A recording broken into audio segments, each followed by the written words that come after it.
The next person on my hymn sheet to speak is Phil Walker.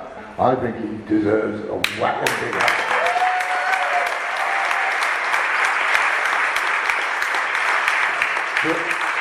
Phil tells me he's going to speak on wins and losses. I'd like to refer to the handouts you have been given. There are 2 sets of 2 pages. There are only 100 copies, so if you could please share them. If you look at the first with the artist's impression of the Beeline bus stop in Village Park, this clearly shows the attention of the mounds and the trees. The second page is a photo of Peter and Alison's walk-in protest at the tree removal. The photo shows the policeman with the big hat who stated that the paperwork authorising the tree removal would be brought on site within the hour. It took Beeline 2 days to produce the paperwork, and I mean produce.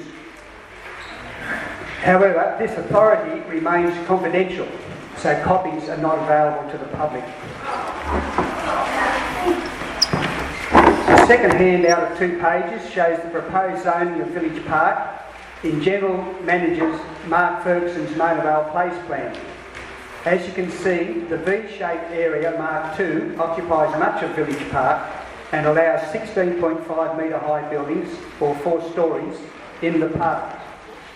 The second page shows an artist's impression of the place plan for Village Park and shows the bus stop in the park, which council planned long before the Beeline came along.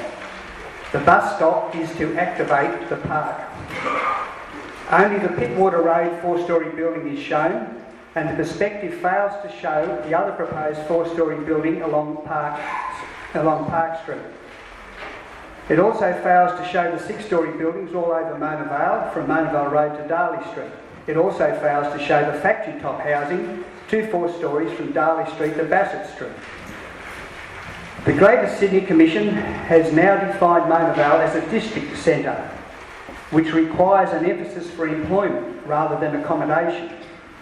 It is this change in emphasis that is probably the reason for the Northern Beaches Council pulling of the Mona Vale Place Plan while still on public exhibition. But the bus stop in Village Park continues on, and the Greater Sydney Commission documents still spruik the council's propaganda of, quote, leveraging off the Beeline bus stop for further development.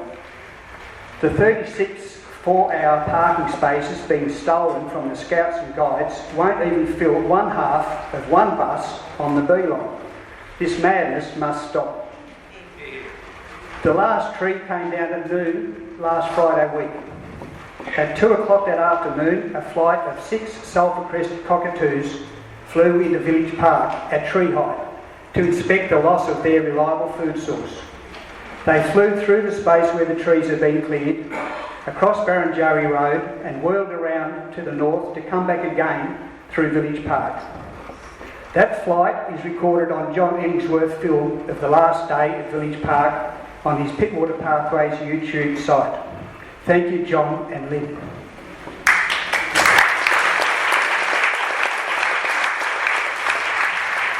And thank you, Barry and Bob, and thank you all.